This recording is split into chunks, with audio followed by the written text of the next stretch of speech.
Good afternoon and welcome to this meeting of the Municipality of Dutton Dunwich Council meeting for July 19, 2023. We've got a full agenda, so we're going to jump right into it. Clerk Tara, please. Moved by Droulard, seconded by Dryfout, that the meeting of the Council of the Municipality of Dutton Dunwich opens at 4:00 p.m. All in favor? And that's carried. Thank you. Does anyone have a declaration of pecuniary interest? I see none. The minutes were circulated with the agenda package. Is there any errors or omissions? I see nothing. We will adopt the minutes as presented then. Clerk Tara, is there any items not listed on the agenda? I have none for today. Okay, thank you. And we're going to skip over number 5. The delegation is at 5 p.m., so we'll come back to that. So a little change of the agenda. And to number 6, the Public Works Department, Manager of Roads and Facilities Monthly Report. Everybody had a chance to look at that. Is there any comments or questions from council? All good? Okay, Clerk Tara, please. Moved by Dryfout, seconded by Loveland, that the Council of the Municipality of Dutton Dunwich receives the report of the Manager of Roads and Facilities titled Monthly Activity Report dated July 19th, 2023 for information. All in favor? And that's carried. Thank you.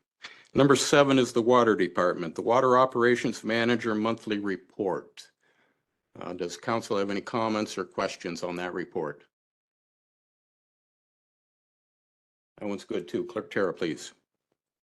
Moved by Loveland, seconded by Pemberton, that the Council of the Municipality of Dutton Dunwich receives the report of the Water Operations Manager titled Monthly Report, July 2023, dated July 19th, 2023 for information. All in favor? And that's carried. Thank you. Number 8, the Wastewater Department, Wastewater Operator Monthly Report. Comments, questions from council? Okay. We had a very good 77.2% of design capacity, but it didn't rain during that time frame. So I'm concerned about the June or July report. That was obviously during the drought. Clerk Tara, please, resolution. Moved by Pemberton, seconded by Droulard, that the Council of the Municipality of Dutton Dunwich receives the report of the wastewater operator titled Monthly Report dated July 19th, 2023 for information. All in favor? And that's carried. Thank you. Building Department, the Monthly Building Activity Report. Everybody had a chance to look at that. Is there any comments or questions from council? I see none. Clerk Tara, please.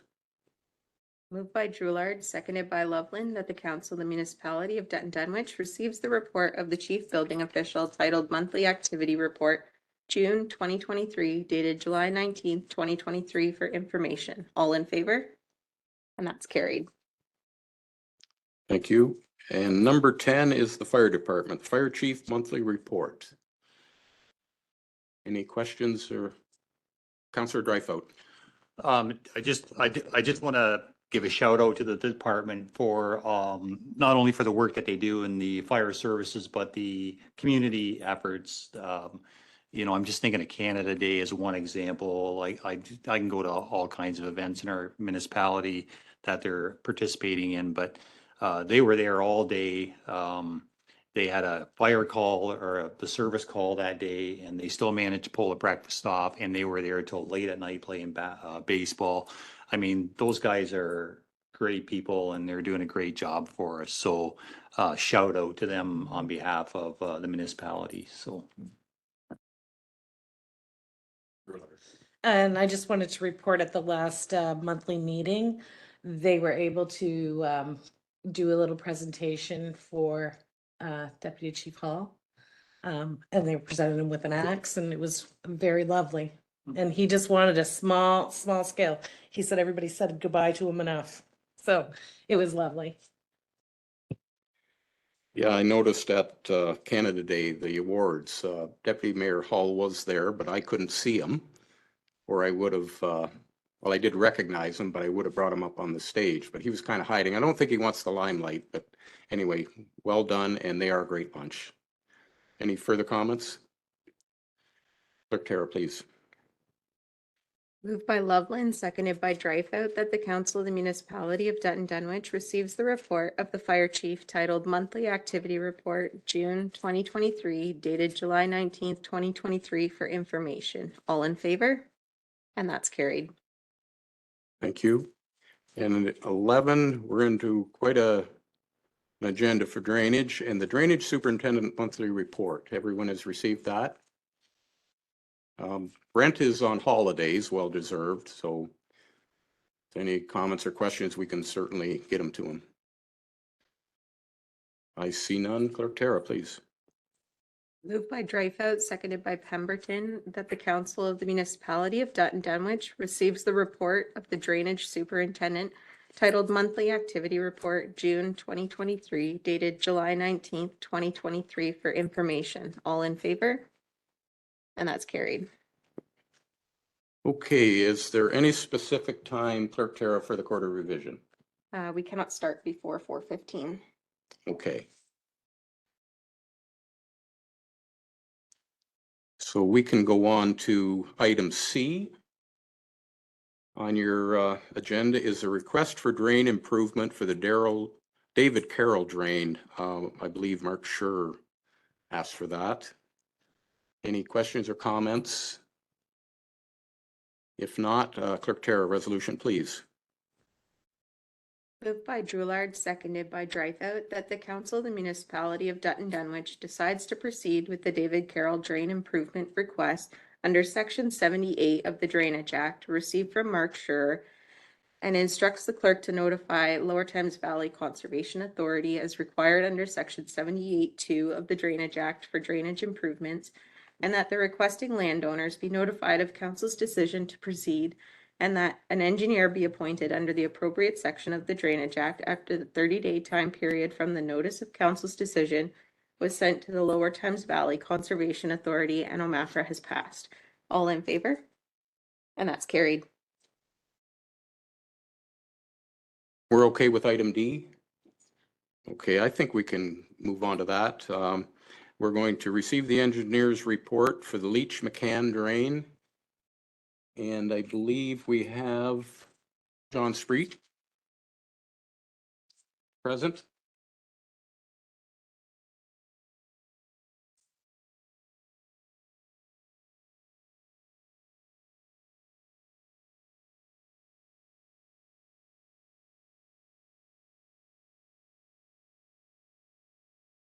We're okay?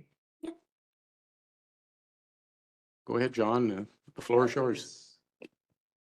Your worship, I think this is just, it's not the consideration, it's the meeting where you receive the report. So it's a report done for an area of Dutton Dunwich, and it's a tile drain. I don't have all the details in front of me, but it's a closed drainage report replacing a 1963 report that was, the drain was in very poor condition.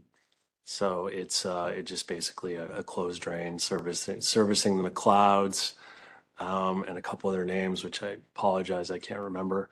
But yeah, it's Everyone has received the report, Yeah. John, so we're somewhat familiar. Is there any questions from council? I see none. Anything further you'd wish to add to that, John? no, we had good attendance at the preliminary meeting. We did some revisions, so I'm sure when we have the consideration next month, I think the landowners are generally satisfied with what we're doing.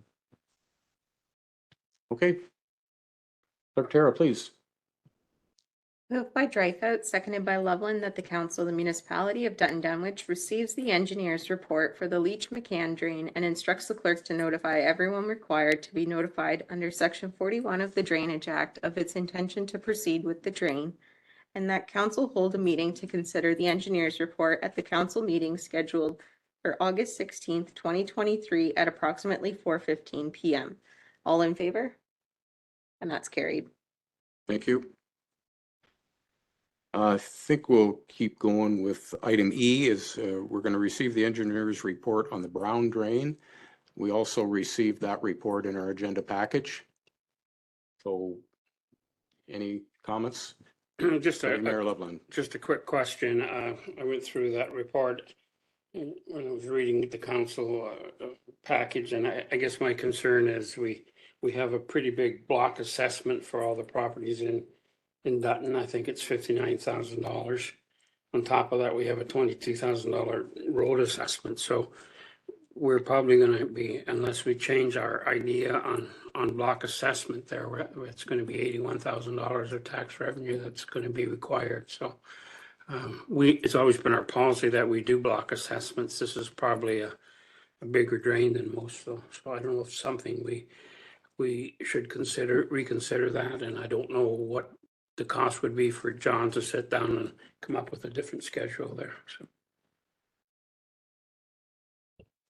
Through your worship, don't quote me on this, but I do believe that those costs are assessed to the people in the watershed area. It's just a different way of doing it because we have to give notice to everyone about this meeting, and that's why it's taking a long time and we're gonna need, you know, some advance notice. But yeah, we have to give notice to everyone on the meeting. So there is a plan showing the watershed area within the town. It doesn't just show, you know, it just doesn't say the town of Dutton. So I believe that all those people will be, the costs are prorated on, you know, the amount of land that they own in the future. Except for the road assessment, yeah. I did have a conversation with Brent on that, and that will pose a challenge if everyone shows up at our meeting as well. Very much so, yeah, So staff will be working on that. yeah. And make sure we're prepared.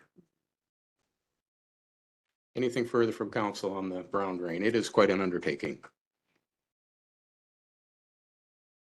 I see nothing. Clerk Tara, please. Moved by Loveland, seconded by Pemberton, that the council of the municipality of Dutton Dunwich receives the report of the drainage superintendent titled Receive the Report of the Engineer Brown Drain dated July 19th, 2023 for information, and that council receives the report of the engineer for the brown drain dated March 7th, 2023 and decides to proceed, and that the meeting to consider the report will be held in Wed's Theater at 5 p.m. September 27th, 2023. And further that council instructs staff to hold a public open house information meeting to review the engineer's report with affected landowners prior to the meeting to consider the report. All in favor? And that's carried. Okay, I think we're gonna just hang on for a couple of minutes here and we'll keep you in the hot seat, John, for the quarter revision. Can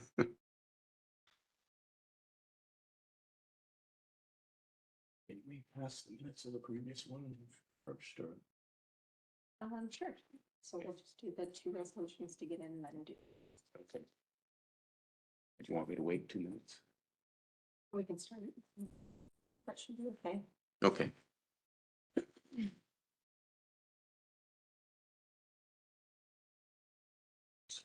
Should we get into the quarter revision?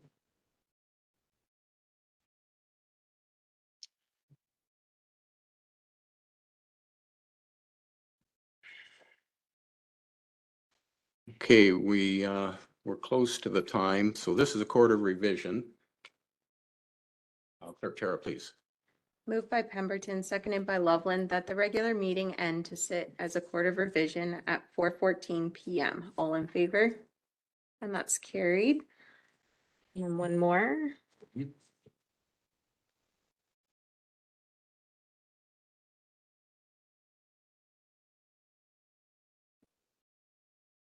And then I've got moved by Drewlard, seconded by Pemberton, that the meeting of the Court of Revision to hold a public meeting for the Allen McCollum and Gordon Little Drain and the Gilroy Drain opens at 4:14 p.m. All in favor? And that's carried.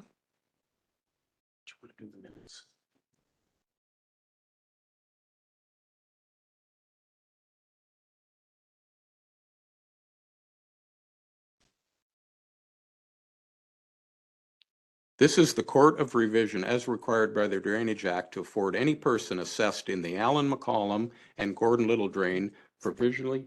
The script for the minutes. Okay, sorry. Let me back up. Scripts. Are there any corrections to the minutes in the previous Court of Revision? I see none. There being no corrections, the minutes are approved as distributed. The entry in the minutes would be the minutes of the meeting held October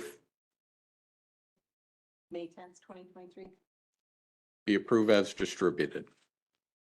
Okay. This is the Court of Revision as required by the Drainage Act to afford any person assessed in the Allen McCollum and Gordon Little Drain provisionally adopted by bylaw 2023-44 on June 14, 2023. To make an appeal with respect to their assessment on the grounds of land or road has been assessed too high or too low, land or road should have been assessed but was not, due consideration has not been given to the land's use. I would ask that all landowner and interested parties, properties present that are assessed to this drain, please sign the attendance sheet that is being circulated.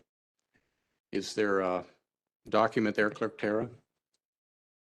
Yes, in front of the TV. George, if you would.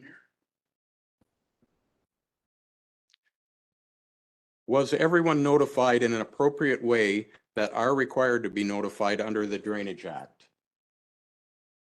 Yes, on Wednesday, June 21st, 2023, all parties required to be notified under Section 46 of the Drainage Act were sent by regular mail or email a copy of the provisional bylaw with a notice of the sitting of this Court of Revision.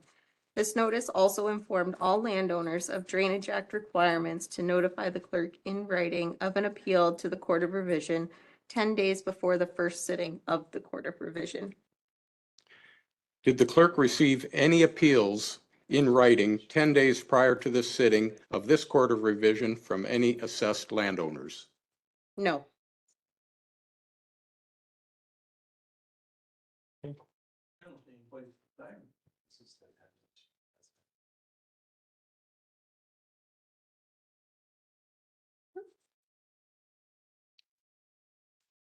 Just give George a minute there.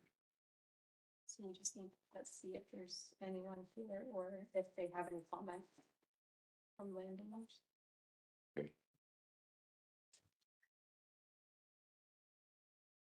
Okay, Clerk Tara, resolution for the assessment schedule?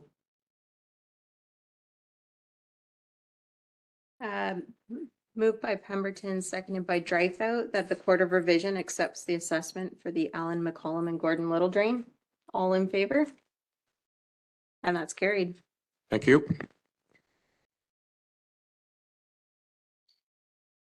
We'll just move into the Gilroy.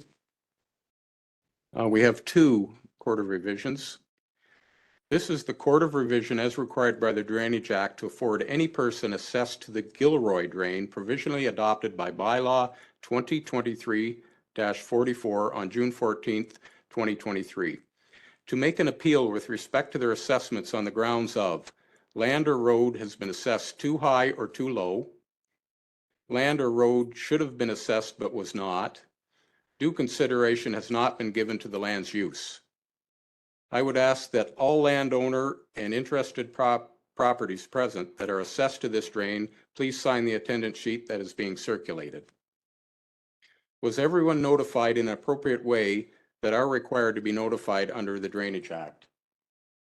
Yes, on Wednesday, June 21st, 2023, all parties required to be notified under Section 46 of the Drainage Act were sent by regular mail or email a copy of the provisional bylaw with a notice of the sitting of this Court of Revision. This notice also informed all landowners of the Drainage Act requirements to notify the clerk in writing of an appeal to the Court of Revision 10 days before the first sitting of the Court of Revision. Okay. Did the clerk receive any appeals in writing 10 days prior to this sitting of this Court of Revision from any assessed landowners?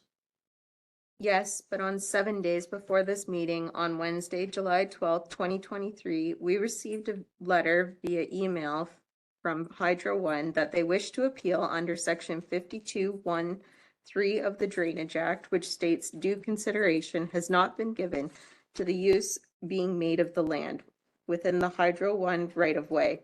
This appeal was received less than 10 days prior to the sitting of the Court of Revision. The Court of Revision is given the discretion to hear a late appeal under section 52(4) of the Drainage Act. The Court of Revision may, by resolution passed at the first sitting, allow an appeal to be heard on such conditions as to giving notice to all interested persons, interested or otherwise, and the court considers just.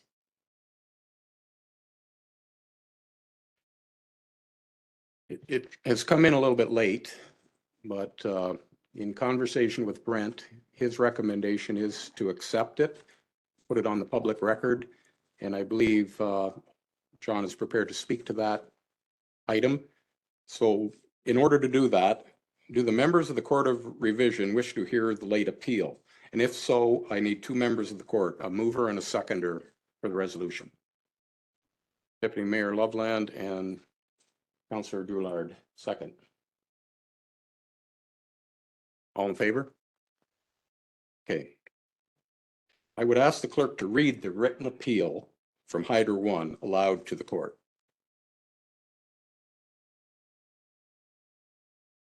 January 14th, 2021. The municipality of Dutton Dunwich, 199 Curry Road, Dutton, Ontario, N0L1J0. Attention Brent Clutterbuck, Drainage Superintendent. Dear Mr. Clutterbuck, regarding Gilroy Drain Notice of Sitting, we are writing on behalf of Hydro One Networks Incorporated with respect to the sitting of the Court of Revision relating to the Gilroy Drain. We have reviewed the engineering report prepared by Spreedy Associates dated May 18th, 2023, which was adopted by the municipality of Dutton Dunwich. It has come to our attention that a portion of the proposed drainage works would be located on transmission corridor lands owned by the province of Ontario as represented by the Minister of Infrastructure. However, the report does not recognize the requirement to apply to the use transmission corridor lands through the Provincial Secondary Land Use Program. Hydro One hereby appeals to the Court of Revision pursuant to section 52(1) of the Drainage Act on the basis that due consideration has not been given to the use being made of the land. In particular, before a secondary land use can be accommodated on transmission corridor lands, Hydro One must conduct a technical review to ensure the preservation of its critical infrastructure, continuity of service, and safety. The Provincial Secondary Land Use Program, which is jointly administered by Infrastructure Ontario on behalf of, the Minister of Infrastructure, and Hydro One fulfills this objective. The Electricity Act enshrines the primacy of transmission uses at Section 1J and Section 114.6 of the Act. Public bodies, including municipalities or private landowners, must apply through the Provincial Secondary Land Use Program for Hydro One technical clearance prior to proceeding with a secondary land use on hydro corridor lands. As such, approval of the Gilroy Drain must include a condition that it be approved under the Provincial Secondary Land Use Program and satisfy Hydro One's technical review prior to being constructed. If you require any further information, please contact the undersigned, the real estate coordinator for Hydro One. Thank you. I'll ask our engineer, John Spreed, if you care to comment on that Hydro One. Well, I think we have the appellants here, so I don't know if they want to. Oh.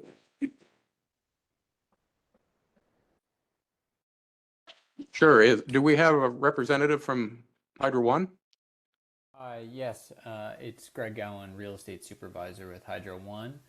And with me is Alan Liu, who's the undersigned on this letter.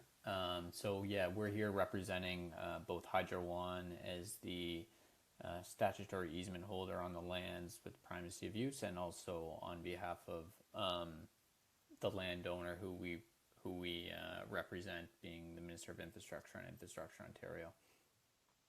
Nice to meet you all, and thanks for having us. Okay. My understanding, this isn't really something Court of Revision would deal with. It's an appeal of an assessment. Well, so the Court of Revision deals with assessments. So, they've appealed under the section that says, we haven't given due consideration to the land. Well, in my opinion, we have. We know it's a Hydro One corridor. If you look at the drain on both sides of there, it's constructed with concrete drainage tile. Under their corridor, we put sealed sewer pipe, stuff that you would find on roads for heavier loads and all that. We've actually had conversations with previous people from Hydro One and past drains, and that's what they wanted to see. So I do believe we've given due consideration to their land. Now they're asking us to get approval through their process for it. But, this is an existing drain. We're required to take the drain to a sufficient outlet under Section 15. So Mr. Goodhue has requested an improvement. So we can't just stop at his property line. We have to take it to where we can drain properly. So, we're happy to go through and apply for this technical review. We do it when we deal with the MTO. But, it's generally not anything under the Drainage Act that we deal with. Well, there's forms and paperwork. Same as the Minister of Transportation. We'll submit all the stuff required for it. But, they never ever object to the Drainage Act process. We just do it, in conjunction. Okay, does that satisfy Hydro One? I think so. I mean, yeah, the intent that we have is we just want to make sure that we're engaged in the process, and that there's kind of two avenues here. We're looking out for the landowner, being the Minister of Infrastructure on behalf of the province.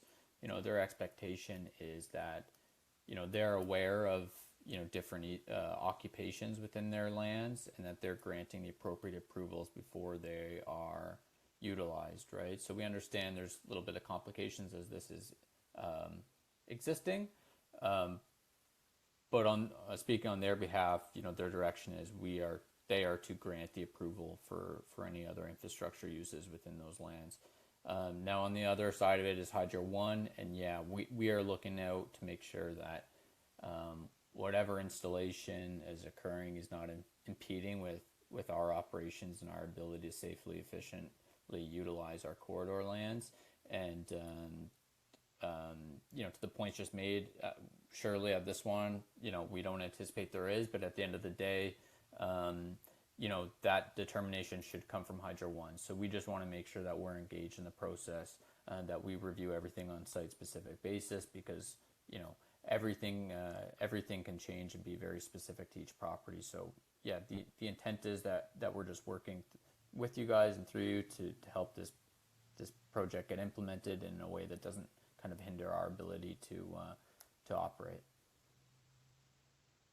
Okay, thank you. Anything further, John? No? Okay. I think that's good. And Hydro One has received the drawings. They've received the drawings, but we'll make a submission under their technical guidelines. Yeah. Okay. That would be great. Thank you so much. All right. Sounds like everybody's good. Any questions from the members of the Court of Revision? I see none. And we've had Hydro One representation.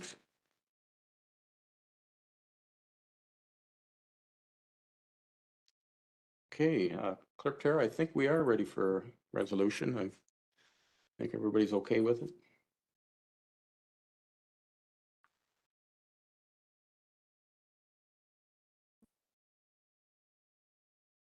Moved by Dreyfus, seconded by Loveland, that the Court of Revision accepts the late proposal from Hydro One and directs the clerk to have these assessment. We don't want to. Sorry, we're denying it, correct? All right. Sorry, that the Court of Revision denies the late appeal from Hydro One on the basis that it is not an appeal of the assessment of costs, and that the court accepts the assessment for the Gilroy drain. All in favor? And that's carried. Thank you. Okay, any party to an appeal before the Court of Revision may appeal to the tribunal by giving notice addressed to the clerk of the tribunal, given to the clerk of the initiating municipality from the decision of the Court of Revision or from its omission, neglect, or refusal to hear or decide of an appeal within 21 days of the pronouncement of the decision of the Court of Revision, or of any matter evidencing such omission, neglect, or refusal. This meeting is adjourned.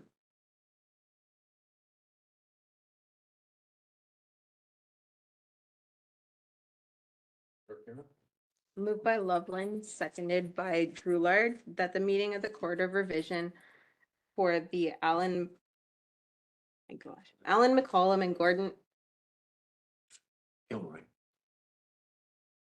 Yeah, but we opened it for both drains. Sorry, we have to close it for both drains. That's okay. I'll start again. Rewind. Okay, moved by Loveland, seconded by Drulard, that the meeting of the Court of Revision for the Allen McCollum and Gordon Little Drain and the Gilroy Drain closes at 4:31 p.m. All in favor? And that's carried.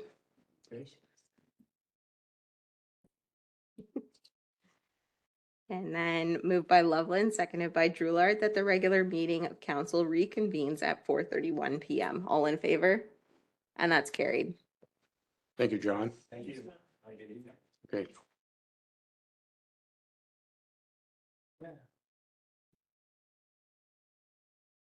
Okay. That went better than I anticipated. Thanks, George. Take care. Number 12 on our agenda. Make sure I haven't skipped anything.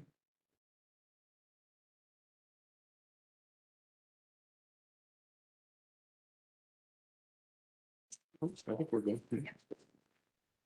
Is our planning department, and it's the proposed 2023 provincial planning statement and natural heritage policies. Planner Tracy, the floor is yours.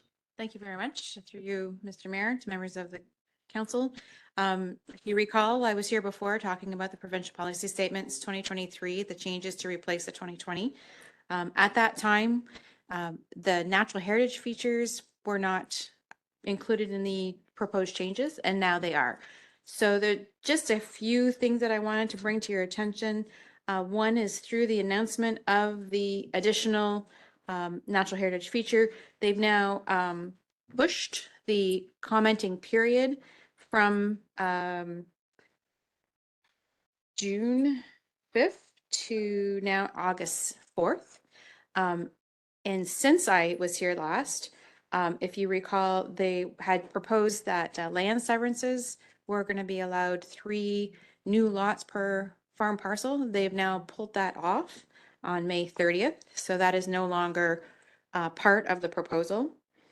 And I think overall, the natural heritage features, there weren't anything really significant. A lot of it was left unchanged, just kind of beefed up a lot of the definitions. So there really wasn't anything that I thought that would impact Dutton Dunwich directly. More at the county level, because the county will be doing their official plan review and they'll need to incorporate a lot of these new terminologies into their document. And then we'll roll some of those wording into our official plan if these get approved. So wanted to just bring that to your attention, a fairly quick report. So happy to answer any questions you might have. Any questions from council? That reporting period, again, we still have an opportunity if we so wish to contribute. Yes, August 4th is now the new deadline for not just the natural heritage features, but for the entire provincial policy statement. So there's still lots of time if you do still have any comments on some of the previous proposed changes. Okay. And has the government given any indication when this thing's going to be put together?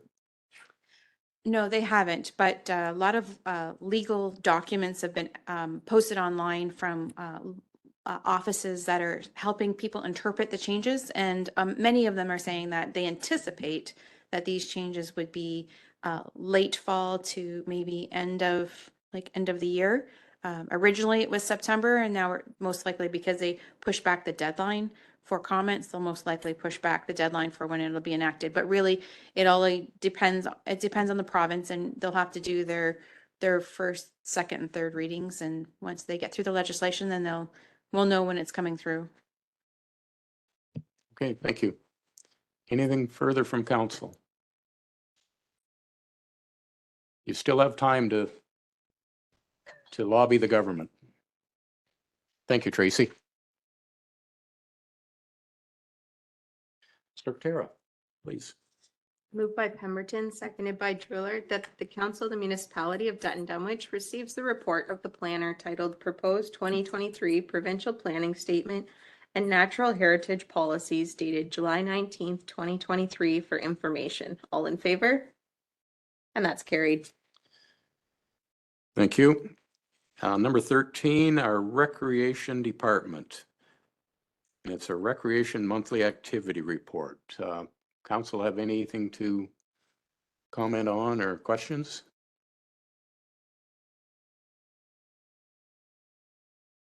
No, I see none. It must be a great report. Clerk Tara, please.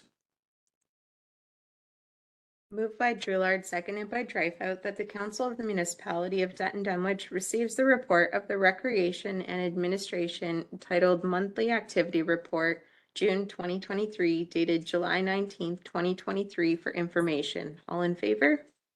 And that's carried. Thank you. Correspondence. We have quite a list here, so we're going to go through each one. Item A is the Municipality of North Perth. It's vacant building official positions. Any comments? Council has had a chance to go over this. Councillor Pemberton, the building guy. Yeah, thanks. Mayor, I support them. I just don't know what the provincial government will really be able to do to help. I think the lack of pushing education towards this field is probably the biggest thing, and maybe that's the way they would help. But I would hate to see something like engineers being allowed to do the jobs that we do, because that's not the intent of the Building Code Act. So I support what they're saying, but would caution, I'd be curious how it would look. But until we have something to see, then there's nothing to see. But it is a problem. It is a huge problem. 50% of the workforce will retire in the next 5 years, and there's nobody coming into this job. The job like that, how come people aren't flocking to do it? I'll answer that. Thank any other comments?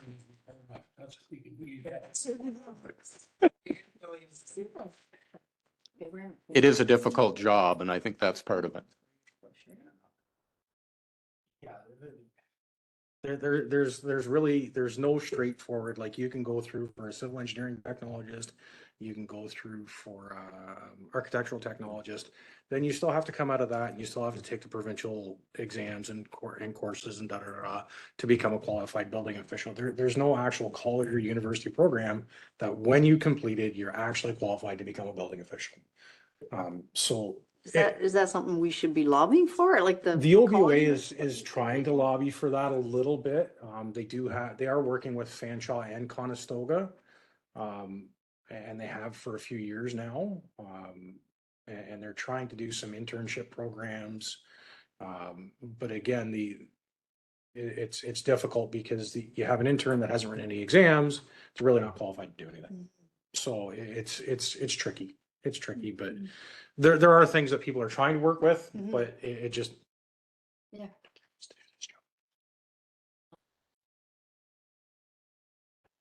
Exactly.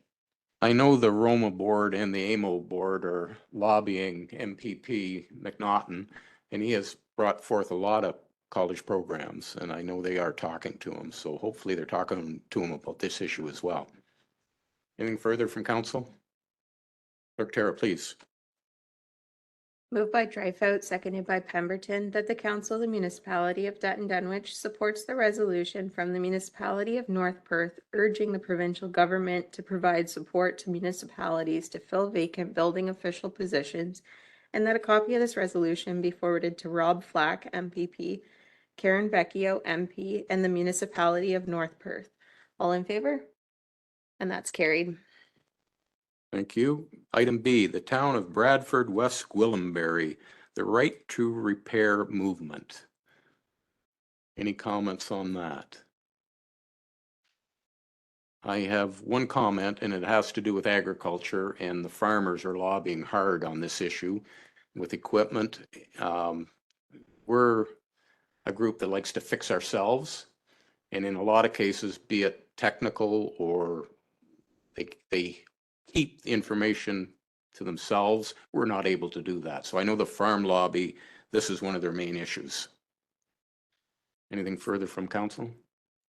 Clerk Tara, please. Moved by Pemberton, seconded by Loveland, that the Council of the Municipality of Dutton Dunwich supports the resolution from the town of Bradford, West Gwillimbury, calling on the federal government to expedite the promised consultations to enshrine the right to repair principle in consumer protection law with specific consultations and measures related to supporting the agricultural sector undertaken.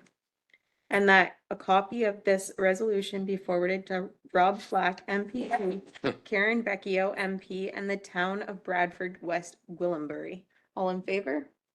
And that's carried. Thank you. Item C, the town of Halton Hills, reducing municipal insurance costs. I think this has been across our plate before. Any comments from council?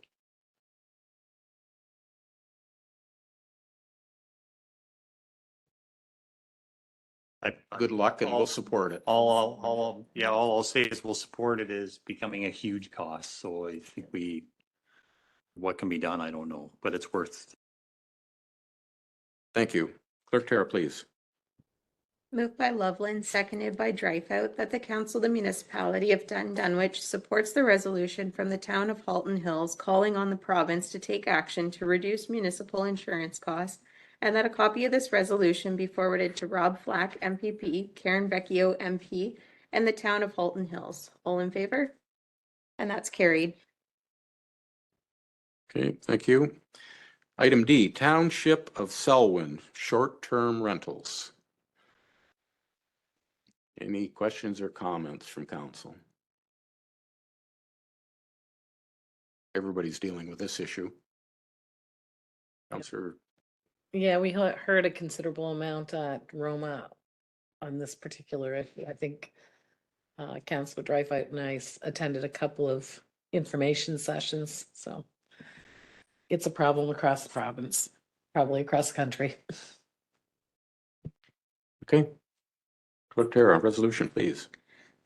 Moved by Dreyfus, seconded by Droulard, that the Council of the Municipality of Dutton Dunwich supports the resolution from the Township of Selwyn requesting the province move forward as soon as possible to legislate that all third-party short-term rental brokerage companies, for example, Airbnb and Vrbo, appropriately manage and be responsible for their listings, and to compel compliance that the province establish the requirement for short-term rental companies to require each listing to be registered and to pay an appropriate annual fee, and that short-term rental companies provide this registry along with the collected fees to the municipality in which the short-term rental properties are located, which allows the municipality to be aware of all registered short-term rental properties and to have access to funds for municipal expenses to enforce and respond to issues at a short-term rental property, and require that the short-term rental company delist, remove the property from the company's listings where a municipality has identified and verified life, health, and/or nuisance infractions, and that a copy of this resolution be forwarded to Rob Flack, MPP, Karen Vecchio, MP, and the Township of Selwyn. All in favor? And that's carried. Thank you. Item E, Town of Fort Erie, Bill 97, the Helping Helping Homebuyers, Protecting Tenants Act 2023, and Protect Tenants from Bad Faith Renovictions. City of Quinte West correspondence. Any comments or questions from council on that item?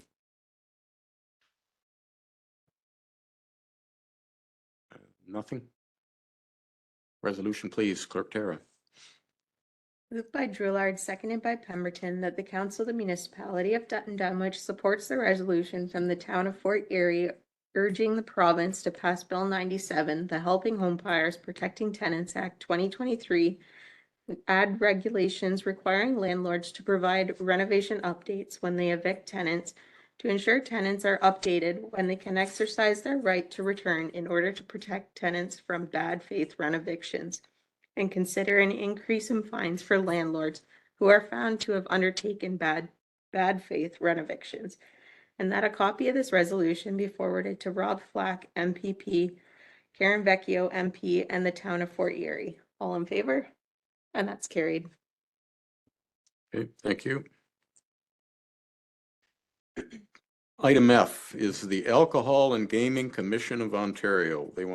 There's a request extension of hours for Ontario liquor sales licensees during FIFA Women's World Cup 2023. What's council's thoughts on that one?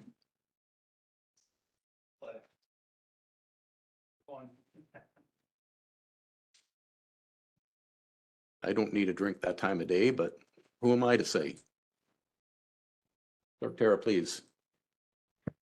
Moved by Pemberton, seconded by Loveland, that correspondence item 14F from the Alcohol and Gaming Commission of Ontario be received and filed. All in favor? And that's carried. Item G, Town of Petrolia, recommendation for amendment to the current regulations for licensed home-based childcare operators to increase allowable spaces. This is a big issue. Any comments from council on this? No, I Just got one Yeah, comment. Councilor Drive. Is something like this a problem in our municipality with lack of childcare? Yeah, big problem.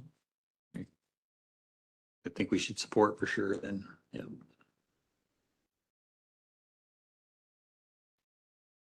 It's a struggle for a lot of people. And it's a struggle of affordable healthcare. Clerk Tara, resolution, please. Moved by Loveland, seconded by Drillard, that the council of the municipality of Dutton Dunwich supports the resolution from the town of Petrolia recommending the Minister of Education in time for the 2023 school year amend the current regulations to allow licensed home-based childcare operators the ability to provide 2 before and after school care spaces for school-aged children, in addition to the permitted 6 full-time child care spaces, and review the current wage bracket for early childhood educators with implementation of an increase to wages to align with the services provided, and that the province provide more capital-based funding sources for the construction of new center-based facilities, and consider increasing the current goal of 33% access ratio to align better with the current provincial situation and anticipated population growth over the next 10 years. And further, that a copy of this resolution be forwarded to Rob Flack, MPP, Karen Vecchio, MP, and the town of Petrolia. All in favor? And that's carried. Okay, thank you. Item H is the Dunwich Dutton Softball Association proposed Phase 1 baseball diamond upgrades at Sons of Scotland Park update and funding request. We have representatives from baseball. Have a seat, please. I want to have a discussion on this. I'm going to break protocol a little bit here. Council has received in their agenda package your request. And first, I'm going to see if council has any questions or comments on that request. Deputy Mayor Love. Yeah, I've always been a supporter of recreation, but I have a real problem understanding where we're gonna come up with $68,000 in the middle of a budget year when we weren't planning on it. I really feel that we need to sit down and have spend some time looking at this program. We may need to slow it down a bit and maybe do one diamond now and one down the road. Again, I'd like to see it happen, but it just makes a mockery out of our budget process to pull $68,000. Either we got to borrow the money, wipe out our recreation reserves, or cut other projects somewhere else. And I'm not sure halfway through the year we can find room to do that. Again, for support rec, but I just can't support coming up with $68,000 halfway through a year. Okay, anyone else? Councillor Drulard. Yeah, and I want to clarify because as Deputy Mayor Loveland said, are you looking for a commitment or are you looking for the money? Are you looking for a commitment over a period of time or you're looking for the money like in the middle of our budget year? Ideally, we're looking for a commitment. So, I mean, if that can be that we can start this work in the spring of next year and have it done, then that's fine. But I think at the end of the day, we're looking for an answer for this budget year, and we recognize what that means. But it's just because of our application right now that's before Green Lane, they want an answer as well. So right now we're looking at just for this year. So. Councillor Gray. I worked a little bit on this committee and missed the last meeting, and I've of course been receiving the emails. So, just first of all, to elaborate on, I appreciate the work that you did in spelling out where you want to go with our community baseball, and that's something we talked about in our meeting, and that I think that's important for us as council to recognize. First of all, is that there's a bit of a vision here for the future, right? And I think that's really important. We have to have, in my opinion, we have to have a vision of where we think this baseball program can go. And if it's something that people are passionate about, then I think, we have an obligation to listen. I will stand with Deputy Mayor Loveland in the budget process that it's a really difficult situation we're in. And it's a tough one to deal with because we didn't even set any reserves aside for this initiative. So I guess my question would be is that I'm supporting the whole initiative. I think I can't get away from it because I'm all about community improvements, right, and moving forward. So I guess my question to you would be, would it kill us in a better, for lack of a better word, if we waited until the next fiscal year? Then we could, what I'm wondering is if we could spend more time fundraising, spend time thinking it through what the number of possibilities would be, and you've created the long-term vision, but really getting that out into the community. So I guess that's my question to you. So. Yep, that's absolutely a possibility. I mean, our goal is to shoot for the stars right now, but we are going to do an evaluation, come September to see where we're at financially. If we're at one diamond, we might do one diamond. If we're not at any, we'll wait till next year and see where we can get. So we're flexible that way. We're just trying to shoot for the stars. Like, what's the best case scenario for the ball program and for the diamonds is to get that work done right away, but we can be flexible.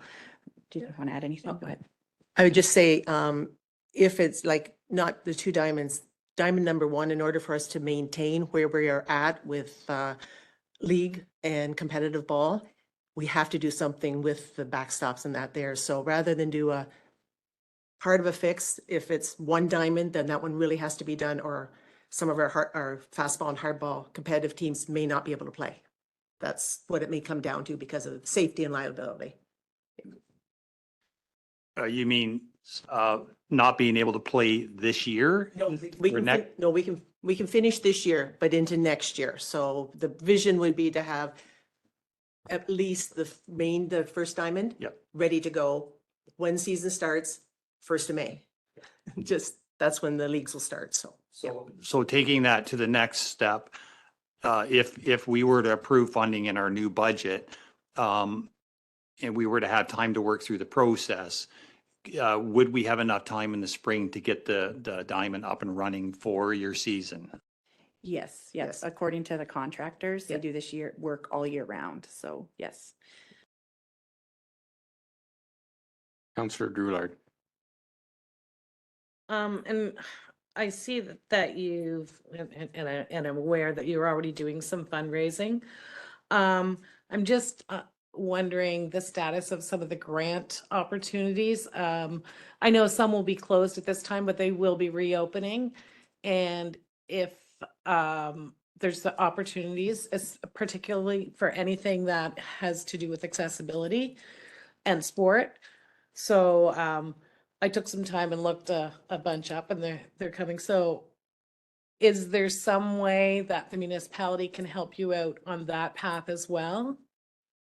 Yep, absolutely. Charlotte's been super helpful. We did submit an FCC Agri-Spirit grant, so we should hear about that in the next little bit. And she was helpful with Green Lane as well. And I'm not sure, hopefully you guys read it, but they've just asked it to be deferred till we can come and kind of tell them exactly who's contributing what, so they have an understanding of the role of the project. But those other ones, absolutely. We're watching them as they come up, and I'm sending Charlotte emails, and she's very helpful. Okay, just a question. They won't be able to play. Is it a safety issue or what's the problem with? Yes, first of all, our dugouts are small for the teams. In order for the students, back in teaching, anyway, sorry, for the players to be safe on the bench and not to be, so they're looking at the field and watching the play as opposed to sitting on the ends or something and being sideways. So that if a ball comes over, at least they're facing it and they'll see it. We are also looking at the main diamond there where the one crossbar is bent, and there's netting up there as opposed to the steel fencing. That and that is the next thing that we've been looking at for a while, is to extend it higher out further towards the outfield, so that the balls, because the balls go flying over there, and I mean you get people back towards the Lions booth and the ball bounces, and yeah. So it's safety for those who are watching and for those children and adults who are on the bench. Yeah, I was at Oil Springs last night and a ball came through the dugout, and it was like, or through the backstop into the crowd, and that's what we are trying to avoid. It was not good. Everybody was okay, but it was, yeah. It is 40 years old. Yes. Well, that is certainly an issue. It's municipal owned property. So there's liability there. We all accept that. Anything further? Just the commitment and what Green Lane is telling you. You've been in front of them now, and are they looking for moral support, or do they want to see Dutton Dunwich ante up a certain amount of money? Their request was that we haven't actually been before them. We've just submitted our application, and we've been invited to come before them in September. And they want to see a full budget with the dollar amount that the municipality is going to contribute. Hence why we needed to ask that question. Okay. Anything further from council? Just one more thing through you. Go ahead. With Green Lane, they like to see it, but it can be spread over years. So like if we decide that this is a project that's going to take some time and we decide to make that commitment, it can be spread over a number of years. Am I correct on that? I think so. Yes. They just want our commitment to see the project through, and I think that's, or at least whatever portion we're going to support. Just a couple quick questions. I know we talked one time about putting a roof over the dugouts, and I don't see that in the cost yet, or is I'm missing that? It's in those Simpsons quotes. Is it? It's Okay. just, yeah, yep. And the new benches are in there as well, Mhm. yep. Okay. And what about cement in the dugout on the big diamond? I call it the old diamond. So with the extension of the dugouts to make them the proper size, we can use the existing asphalt that's already there, kind of where that picnic table is and that sort of thing.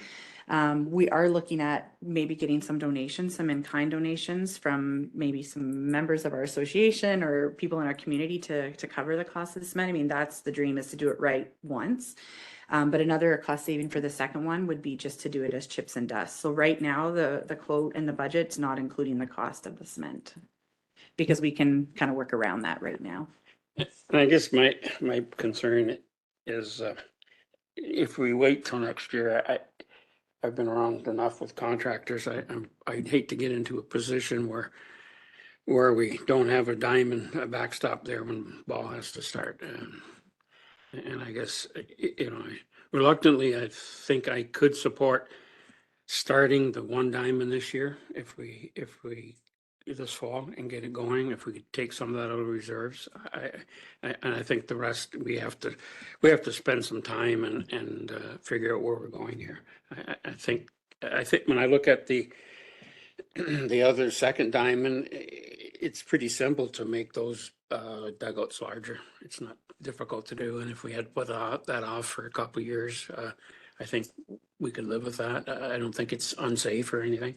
I think those diamonds, I don't know how old they are. We bought them used and moved them down, I know, but and I think there's still some posts and stuff floating around somewhere if we have to go look into, make some repairs there.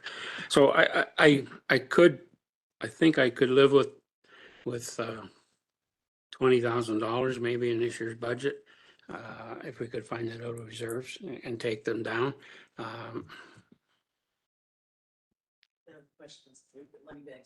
I'm going to, anything further? Yeah, go ahead. The other aspect to this is community support. And I think you've initiated the community support, and I think that's very valuable, but I don't think we've given it enough time. And I really would like to push our, we don't have a lot of industrial business, obviously businesses in this community, but I would like to push our agricultural community.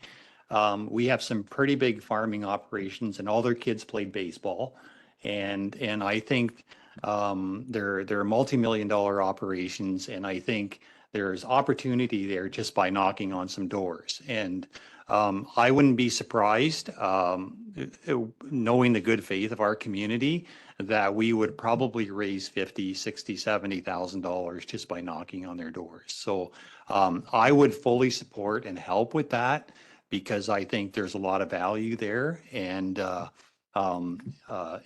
would support Deputy Mayor's $20,000 right now, if council would back us on that. But I think our community has to get behind this, and we do a lot for our community as a municipality, and I think there's a lot on the table that we can start tapping into. So I'm with you on that 100%.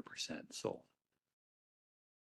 Okay. One go more ahead. quick thing, and I think when you make your final proposal to Green Line, make sure you put in all those, the tear down costs, show that as gross it up as big as you can.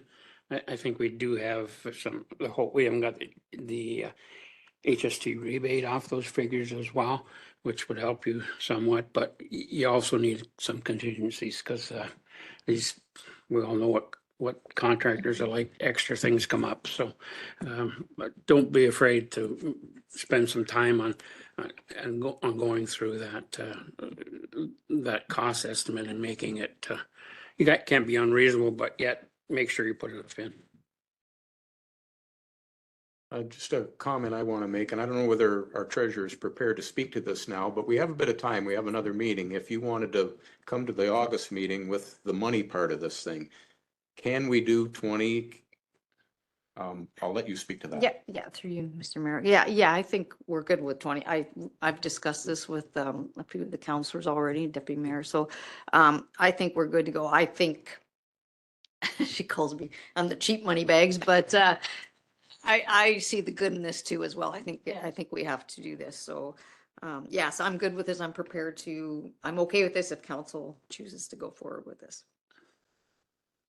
She's good at her job, so we refer to her.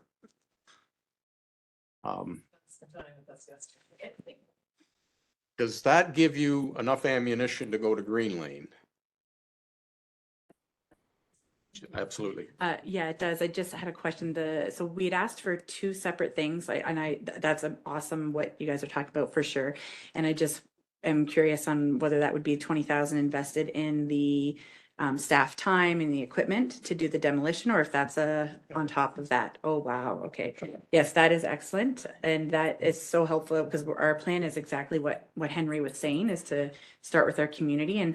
And we did start aggressively putting out those applications, and they all came back, what's the municipality doing, and deferred making a decision. So having an answer today is helpful because we can move forward with all of our funding applications and our community things. So thank you. Through you, Mr. Mayor. I just, now, when you do your Green Lane application, you can record that donation in kind as part of okay, just so they are aware that we are also, besides money, that we're also, contributing that, yeah. So our contributions are 20,000 in cash, in actual money, and then the tear down costs. So that would be lumped into one. So, you're talking 40 or $40,000. So, yeah, that's our and they don't need to, it doesn't, it's all money, right? So, yeah. Actually, the tear down cost would be half of that because they're close to it. That was for both diamonds, I think. Oh, Yeah. So we're talking 9,000 in tear down costs then, right? For one, thereabouts. Okay. Plus the 20. Okay, and I can assure you, we're going to include this in our budget deliberations for 2024. And I hope you can appreciate, we're in the middle of a fiscal year. We don't budget an extra $50,000. It's just not there. We run a pretty lean machine around here. So anything further from council? Clerk Chair, do you want to include in our resolution what we're proposing tonight? I think you had a resolution just to. Are you prepared to do that? We will have a resolution that you could take to Green Lane. So I think I've got it Okay. worded here. Moved by Drulard, seconded by Pemberton, whereas the Council of the Municipality of Dutton Dunwich has supported the proposed baseball diamond upgrades in Sons of Scotland Park, and that council commits to a financial contribution of $20,000 and the estimated cost for staff and equipment for demolition of the existing backstop in the amount of $9,410.28 for one diamond. All in favor? And that's carried. Okay. And we will get that resolution to you prior to you going to Green Lane. So, and you could also, it's fair to say, we're going to look at our budget for 2024. Okay. Thanks for taking the time.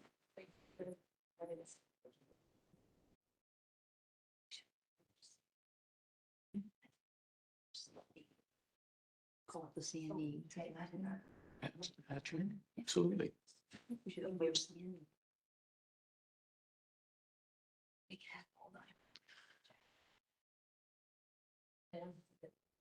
I think we all know people we can maybe twist their arm a little bit. Anyway, very good. Good discussion. Item I is the municipality of, sorry. Can we just go back to that for a minute? Because I know I had some discussion with Tracy yesterday, and I know Meredith did as well. We do have some reserves sitting there. So I don't know if you want a resolution to take that cash out of the reserve, or do you want to? It's totally up to you. We can do it now, or I can bring it back when I Bring it go to to expense August? it, so. Okay, I just wanted. We could have added it into that reserve that resolution actually, but we've already passed it. So I'll bring a report next. I just want all the council members to know that we weren't just pulling that money out of the air. Okay. Well, a good Yeah. reported at our August meeting will answer all them questions. Yeah, and also I just just a comment, we've got it 9,000, whatever that number is. It's like, I mean, how do you know? right? Like it's, the number can be the number. So I think that we can probably amend that if we have to for that, but Donation. the donation in kind, like, I mean, who knows whether it's gonna be $9,000 or $12,000, like how are you, right? So. Those things, maybe the accounting isn't 100% accurate on some of that. It's a tough one. Yes. Okay, all good? Item I is the municipality of Wawa, OHIP coverage for chronic pain treatments. Anybody want to comment on that?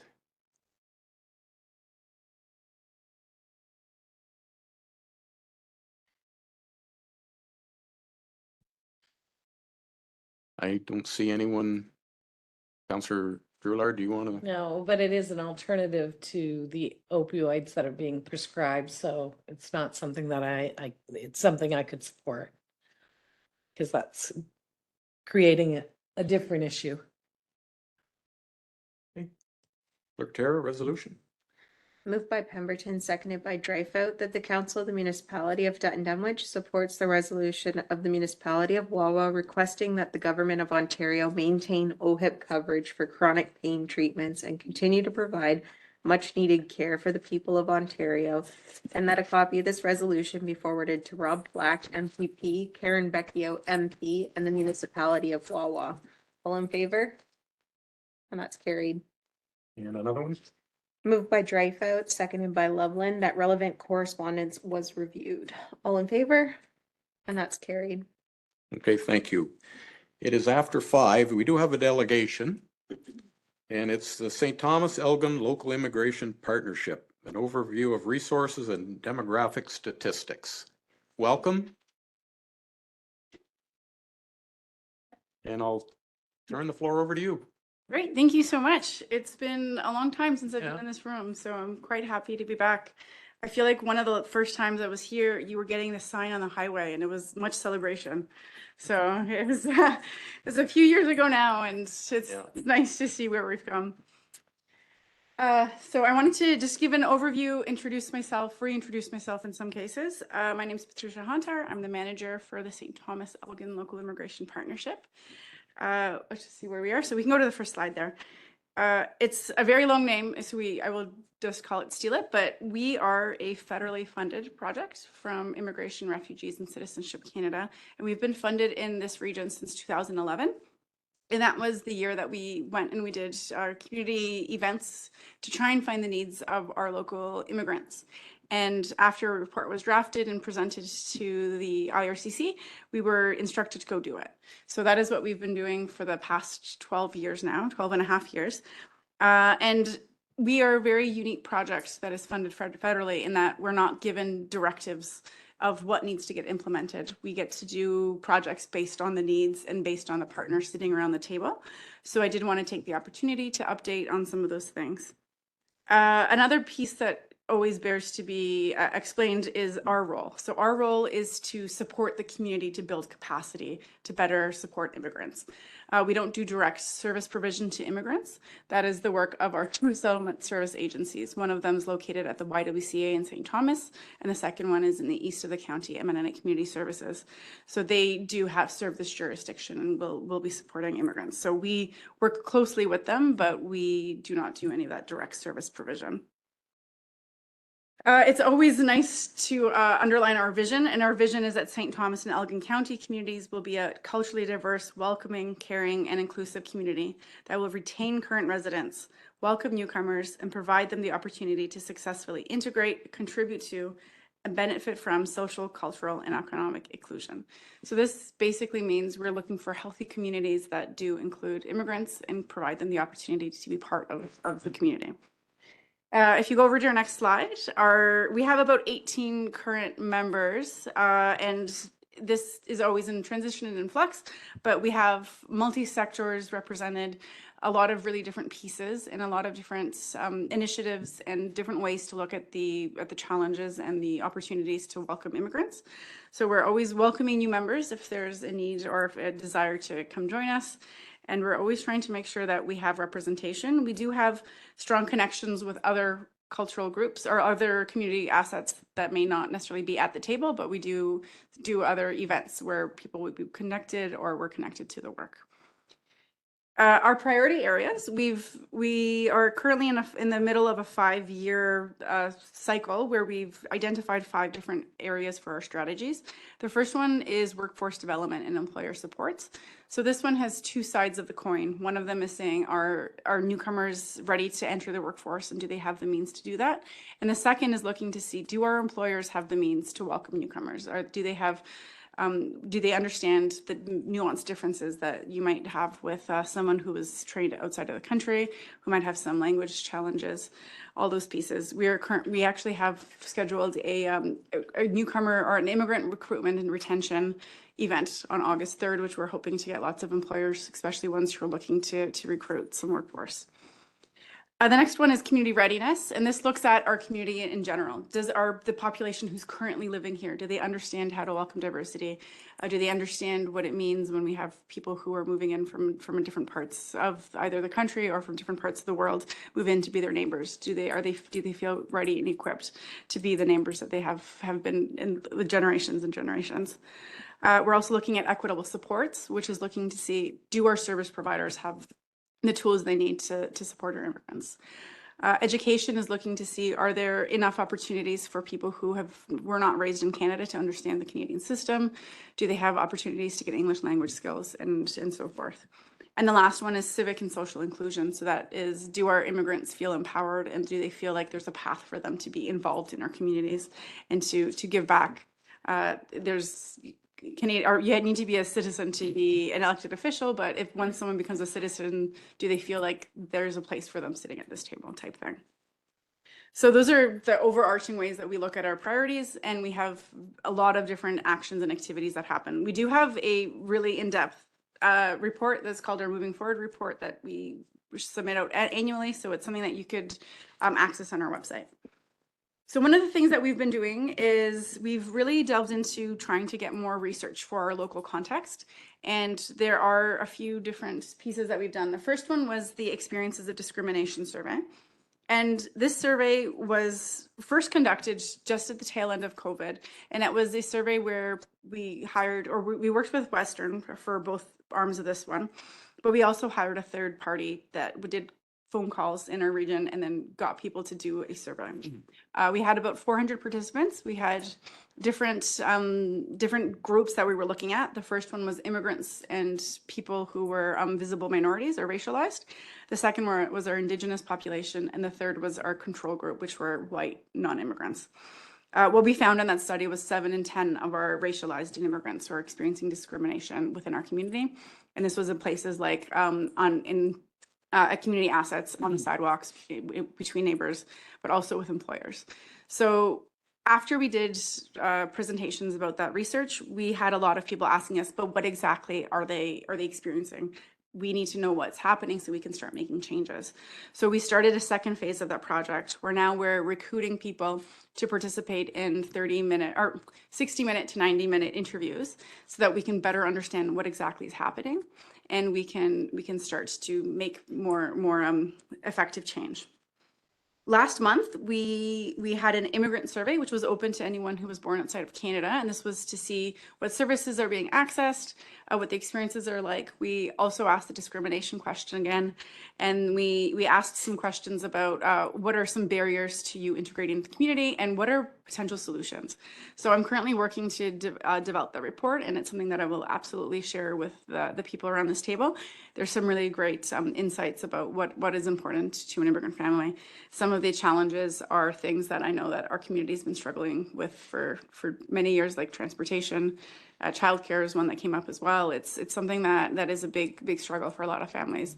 And when they don't know how to navigate the Canadian system, it's even a bigger barrier. The next thing I wanted to talk about is a guidebook that we created. So we found as we're seeing more and more diversity in our community, there's been more and more instances that have come up where events that are being planned or may be perceived a little bit not inclusive. There may be some things that are happening that some families may not agree with or may not feel like it's a space for them. So we created a guide, and I have one here, but we can also get it offline. And it's not a checklist. It's not meant to be like a do this, do that. It's written in a way that helps people explore different themes. There's questions to help you try and like make decisions on your own, but helps you consider different perspectives. So this is something that we are currently touring, and we have developed a training for this. So if you have some community groups that put on events, it would be really great if you made this available to them, but also if it's something that they would love to like learn how to use in a more interactive way, we would love to come down and do that with them. I know that St. Thomas is now talking about their special events committee using this and then connecting it with their special events application, just to ensure that all the events that our community loves has a space for everyone. We also recently updated our newcomer information package, and we created this package originally in 2012. So it definitely needed some updating. Some things were a little bit out of date. We also took the opportunity to add some information that we know that gets requested a lot. I do have a paper copy here if you know where the binder is. Otherwise, we do have the PDF version that's available online, and it's a resource if you could just link it. It's meant. We found that at the time specifically, there was a lot of directories in our community, and a directory is useful if you understand what a service does. But if you don't, I've never heard of a name of something, you're not going to necessarily knock on the door and say, what do you do here? Do I need your services? So this document was created to help people understand where they can go to get the supports that they are entitled to when they live in our community. And it also tries to leverage some of our incredible assets and resources like our libraries, our recreational centers, our parks, all those pieces, trying to make people more comfortable navigating our communities. I think you're going to need to skip over a page. Yeah, skip over this one. So I wanted to go through some demographics for you. So I'm sure everyone here is aware I am a huge data geek. So when the census dropped, I was very excited. I was in my calendar. I'm one of those people. But I wanted to go through some of the statistics, but also share to you what they mean to me. Sometimes people's eyes glaze over. So just trying to demonstrate, if you look between the lines, how it can help make decisions. So the first one is you did see a population growth, which was significant compared to your previous census as well. So that's really great to hear. Hopefully you're seeing some rejuvenation in your population. One thing to note is that your median population age is a little bit higher than that of Ontario. So Ontario's is at 41.6. Yours just a little bit higher when you're older. That's not necessarily a huge cause for concern, but that just indicates the health of your workforce. So when you have an older population, that means that your workforce is aging. Canada and Ontario specifically are concerned about their workforce or their median age being above 40, because that does mean that you have more people at the retirement phases and less people able to work. When we're looking at recent immigrants, so recent immigrants are defined as people who have arrived in Canada between the 5 years previous to the census, so that's between 2016 and 2021. So you saw a really small amount of people. So that means that when people are first landing in Canada, they don't necessarily know to come to Dutton Dunwich, which isn't a big deal. Often people coming to smaller communities will come as secondary migration. So they won't be captured in these numbers if they landed in Canada before 2016. But I couldn't even tell you which countries they came from, because there was only 16 people, and it's unfair to point out who that is. But traditionally, you do have really long-term, long-sustaining. So we have the UK, Netherlands, Portugal. I don't think that should be a surprise for anyone in this room in terms of who's coming. You also have very low visible minorities, which means the racialized families who are here will often feel a little bit isolated. So it's definitely something to consider, to think about. Just food for thought, Ontario has 34% visible minorities, and Canada as a whole has 26.5. So we definitely, someone can really feel really isolated if that's the case. Looking at, there's many streams for which people can take to come into Canada, and those are done by different streams. They're chunked into 4 different places. So the first one is economic immigrants, and those are the ones that people often think about. They're the immigrants that come to Canada based on their education, based on their work experience, based on their language ability, all those pieces. It's a point system that we work on. So you have a few of them that come through that way. You have about 33%. So that first green part is 33% of your immigrants who have settled here or come from that piece. The one that's biggest in our region across the board is the family class. So those are people who often means that they've had settled family here, and they bring them in and they reunify families. This isn't necessarily a focus of Canada, but from our perspective, it's a really important piece when you're looking at people who are working age and they can't access childcare. What's the first thing that people who live here, they call their parents, they call their family to take care of their children. If there's not family reunification for some of the really skilled immigrants, then they often have to make decisions to not enter the workforce so that their children can have the care. So looking at those family class pieces are actually, it's a really important piece to have a healthy community.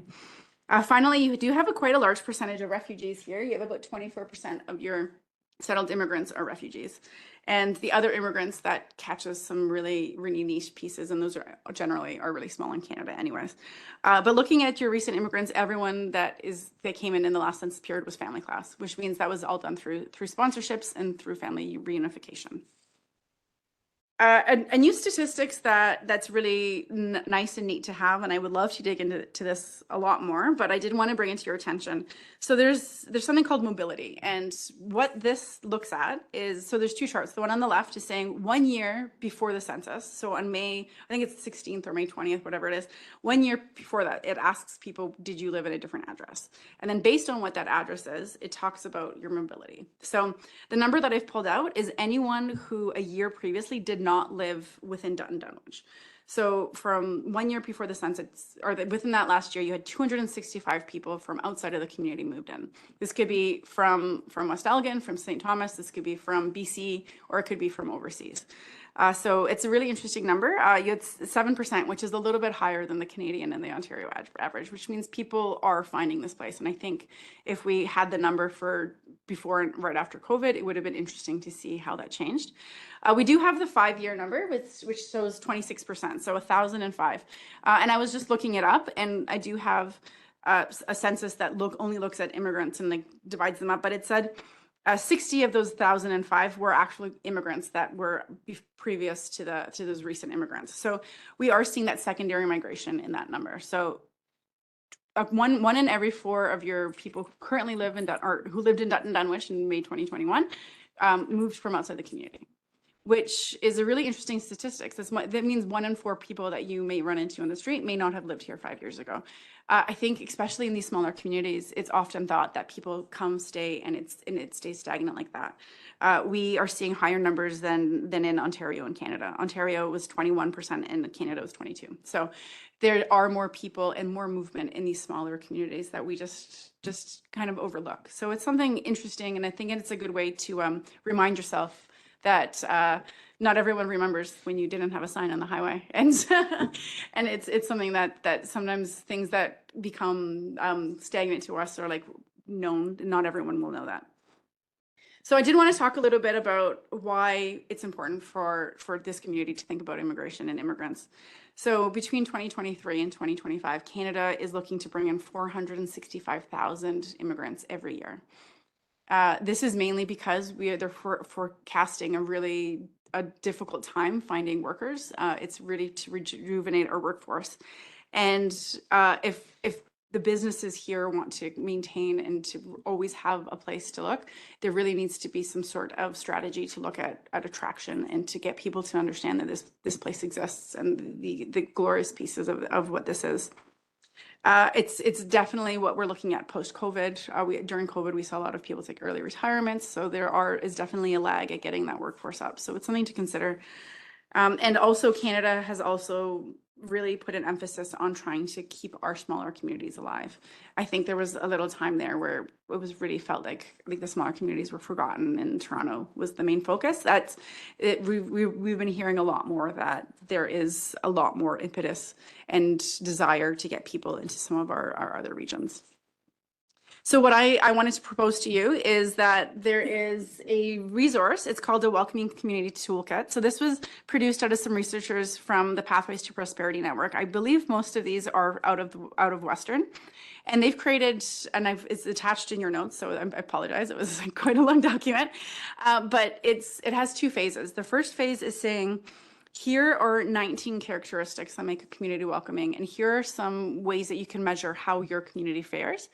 And then it gives you the tools to compare that. So you can either compare it to neighboring communities, or you can compare it to things that you might think are comparable size or something that you want to try and achieve. And so that toolkit is currently available, ready to use. It's something that it was created so that you can direct yourself through it, but we would absolutely be happy to help you through that.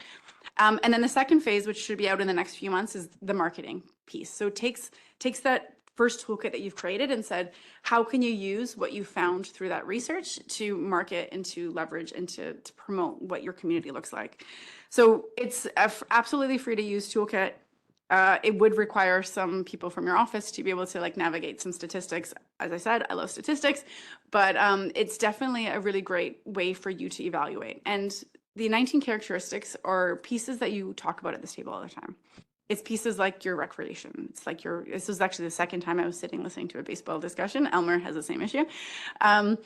But it's those pieces. It's looking at your infrastructure, looking at how your community is faring, and all those really important municipal pieces that make our communities what they are.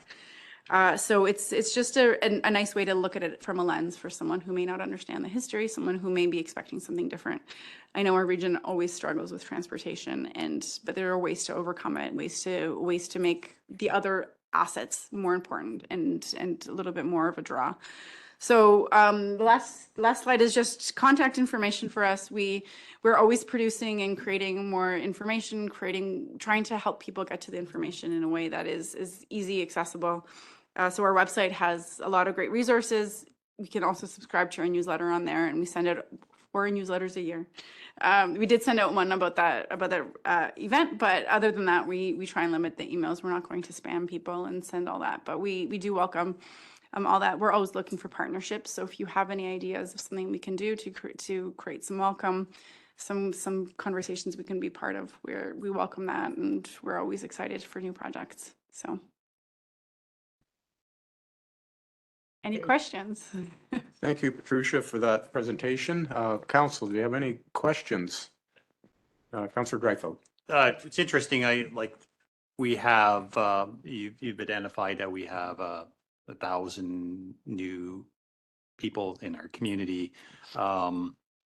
Not sure what the relationship is between immigrants and just being new to the community, but is there a relationship between employment and immigration in a community? I could absolutely look that up. I'm not sure necessarily how that would relate. I do have access to statistics that look at takes it down into the 5-year segments of when people arrive, maybe 10 years, and it can find out their employment status, but I can absolutely find that. I could also find to see how far people are commuting. Yeah. I know that immigrants often will settle somewhere and commute a little bit further. So those are all pieces that I can absolutely find for you and send back to you and give you a report on that. I think that'd be helpful information for our economic development. Absolutely. So my next question is it intrigues me because we do have new people in our community, and we struggle with getting them integrated. And I've noticed it at community events that they're there, but they're not there at the same time. Where I feel like I don't really think we're the most welcoming community, and just being really honest. I think we try, but we just don't know how to handle it. But so what can we do as economic development in an early stage that can spur that a little bit better? Absolutely. So the first thing is, I know that they used to exist, and I, from my understanding, don't know if they exist anymore. Do you have Welcome Wagon in this community? No. Something like that. So that is an older concept that used to happen, and that's a good way to just really kindly, warmly introduce people. There's a new program that started with the YWCA with their settlement services, and it's something that perhaps we can see if we can set something up here. So I'll explain to you what it is first. So it's essentially a social mentorship program. So it takes new families and it connects them to people who are established in the community and gives them, instead of going to an event and seeing, oh, there's hundreds of people here, I don't know anyone, it makes that connection. So established individual or family will say like, yes, we'll love to connect with a new family. And then they will help with that interaction. And then what we're supposed to do is once a month, find a way to connect, to take them out. So it's something as if you're having an event here, if you're having a fair, just to have that one family to like go out with, you feel safe to ask the questions of like, what is this? Like, no one's seen cotton candy before. They might be like a little bit taken aback by what it is, or those pieces that become our like community lores. And it's a really nice way. And I think that I'm trying to find that connection and establish that, and having the municipality part of it. And the issue with Canada is that we have very strong sense of privacy. So there's not a good understanding of when someone moves into a new community. So the numbers we have for immigrants, by and large, are if you come to the border and you say, I'm going to Dutton Dunwich. So the numbers we'll have from our funder will be the people who declared at their point of entry, and they don't get registered of moving to a community until they access an IRCC funded project. So one thing that we're looking at doing is building up strong relationships with our realtors and the landlords to see if they can be part of that warm transfer. I don't know how many of your homes that are sold or rented out are from landlords from outside of the community.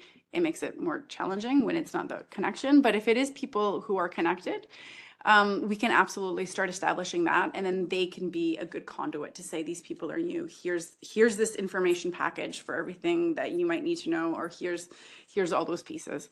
And that's something that I think that we don't do really well across the board. And we have numbers in this community that make it actually like manageable, because you have those numbers, but it's not, often it's families, it's not individuals, right? So it's absolutely something that can be done. So yeah, those are my suggestions. Any further questions from council?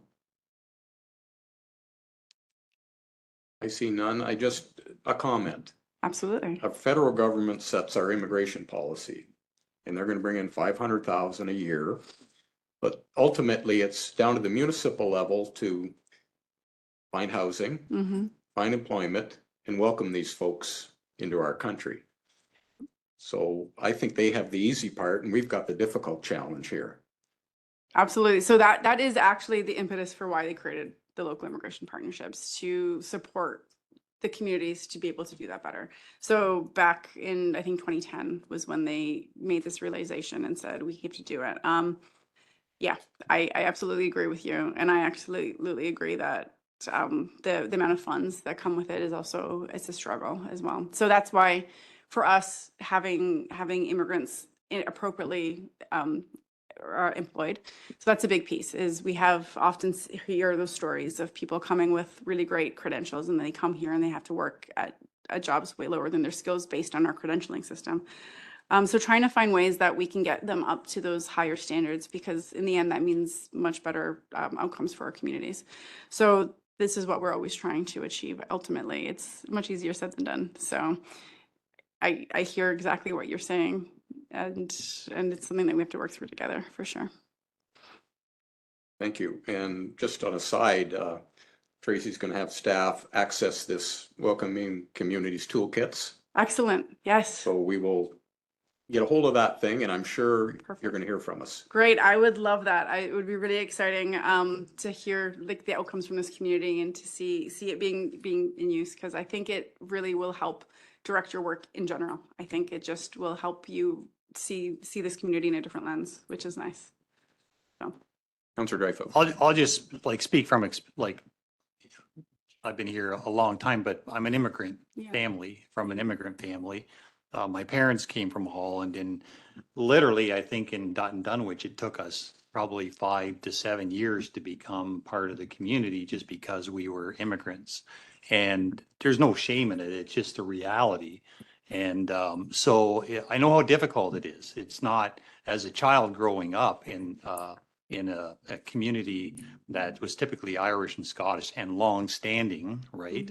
It took our time we had to earn our way through it. And that's a reality. And I think we have people in our community now that are facing the same challenges. They're retired. They don't know where to go. I've talked to them and try to welcome them, but we need to find ways to, whether it be through economic development or whatever, we need to find ways to engage them. So absolutely. And I don't think it's that we don't welcome them. It's just that it's hard to get into an existing system. Oh, and it's hard to welcome people that expect welcome in a different way. It's you're like, well, we said hello, and it's just like, oh, but there's just so many different social pieces that make it really challenging. And it's the little things, I think, that always make the biggest difference. So So finding ways, but yeah, the community guide will also be helpful to help even understand how making sure like simple things like making sure you have vegetarian options at like community events, and sometimes that's really easily overlooked, especially in a farming community where I would say vegetarian options are less right. Exactly. But how excited are you when there's like, oh yeah, we have a veggie burger? Right, exactly. It's those little things. So absolutely. Thank you so much. And I hope to come and visit again. Nothing further. Thank you very much. Very informative. And we are trying, and sometimes we don't know what to do.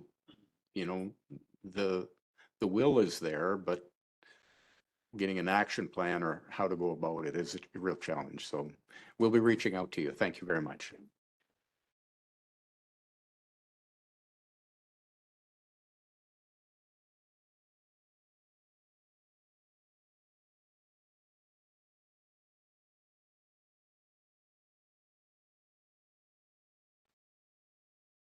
Okay, I could use 5 minutes. I don't know how council feels about that, but okay, we'll break for 5 minutes. I'm getting parched here.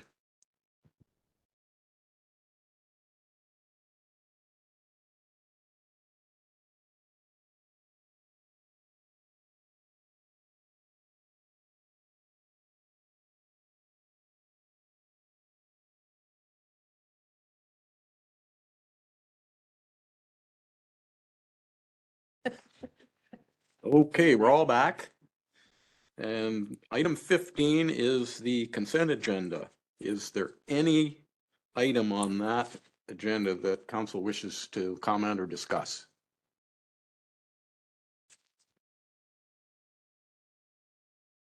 The only one I wanted to bring up, and it's come up in quite a few of my emails, is the nominations open for Ontario Heritage Trust for, I don't know if there's anybody in the community that we need to think about. So I'm just making that a verbal statement right now, so. We had a winner or somebody awarded, and it was Lawrence Grant a couple of years ago. So I don't know whether your Heritage Committee has some thoughts on that one, Councillor Dreyfus, but that's how that one was handled. Through the Heritage Committee, we made that nomination. Perhaps the next meeting. Next meeting, I'll raise the question. Yeah. Yeah. Anything else on that consent agenda? Clerk Tara, please. Moved by Loveland, seconded by Pemberton, that the items on the consent agenda be approved. All in favor? And that's carried. Okay, so the committee reports were included in the consent agenda. So we're off to number 16, the clerk's report. Clerk Tara, please. Do you have anything to comment on it, or?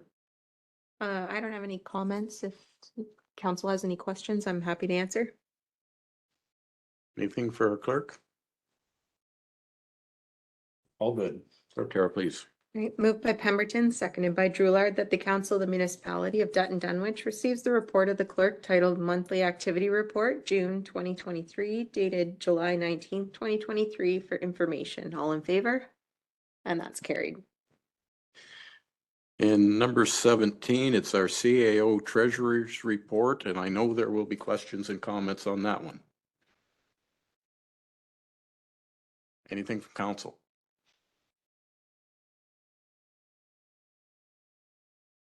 I guess I was wrong. The monthly activity report. Clerk Tara, resolution, please.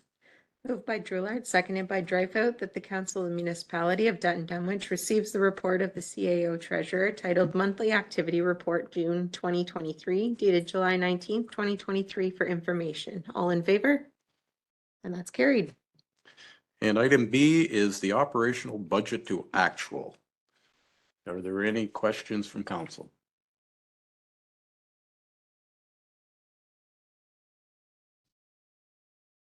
You didn't literally take me seriously when I said no questions, did you? Tracy, do you care to make any comments on that?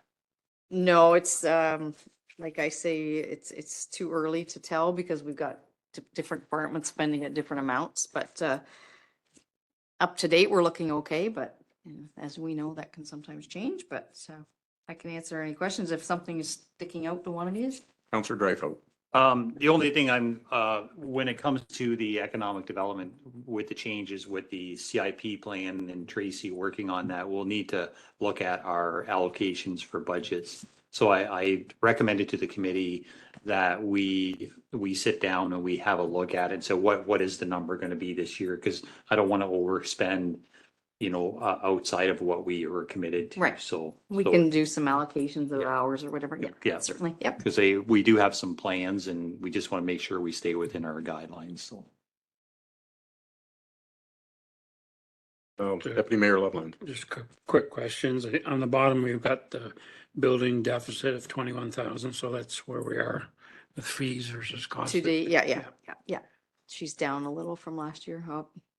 Yeah, as you could tell from her building, her Yeah. number of permits as well, right?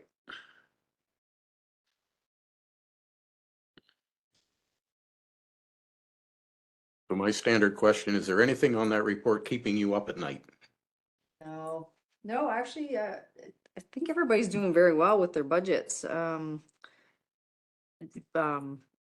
things that bug me is the asset management, so that's what keeps me up at night, but that has nothing to do with this budget. So. Okay. Clerk Tara, please. Moved by Dreyfus, seconded by Pemberton, that the council of the municipality of Dutton Dunwich receives the report of the CAO treasurer titled June 30th, 2023, operational budget to actual, dated July 19th, 2023, for information. All in favor? And that's carried. Okay, is there any unfinished business? I just have an update. Last council meeting, we discussed the code red and black. So I reached out to the CEO of Elgin County and he reached out. They don't track that in Elgin County. They don't call it red and black. So he's given me the Steve Van Valkenburg or something's name, and I'm gonna reach out to him and see if there's some other way he can get some numbers. So just want to let you know I hadn't forgotten about that, but it's it's gonna be a little harder to get the information than just that. Yeah. And further to that, it's Medivy is the service provider and county is looking at renewing that agreement by year's end.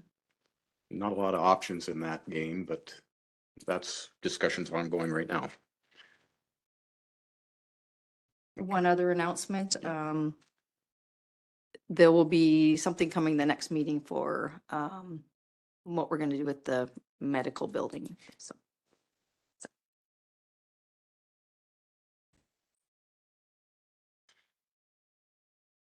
Okay, we're already at announcements, so I'm anything, sorry. that's good. We're moving it along. Any other announcements from council? Yes. Well, you've Just an seen- announcement, I leave for China on Saturday. Oh, do you? You will be back. I hope. If not, I'll be in the bottom of the ocean. Or in a Chinese prison, I don't know. Just no political protests while you're there. Yeah, no political protest. Okay, 21, bylaw to confirm proceedings. Clerk Tara, please. Moved by Pemberton, seconded by Loveland, that bylaw 2023-48, being a bylaw to confirm the proceedings of the municipal council of the municipality of Dutton Dunwich, be read a first, second, and third time and passed. All in favor? And that's carried. And the next meeting's August, we only have one meeting. Again at 4 PM, which I'm gonna write in bigger letters. Not that I forgot, but it was one of them days, and my apologies. I hate running in last minute like that. I will be here in time. And then September 13th, 5 o'clock regular meeting. Councillor Drulard, do you have? I will be joining you virtually for the August 16th meeting. I will be out east for my nephew's wedding, so. Okay, But he's not getting married on a Wednesday, so You can make the meeting. I can make the meeting. are you out of province? Yes. Okay. And Clerk Tara, adjournment, please. Moved by Loveland, seconded by Drewlar, that the meeting of the council of the municipality of Dutton Dunwich closes at 5:53 PM. All in favor? And that's carried. Very good. We're out of here by 6.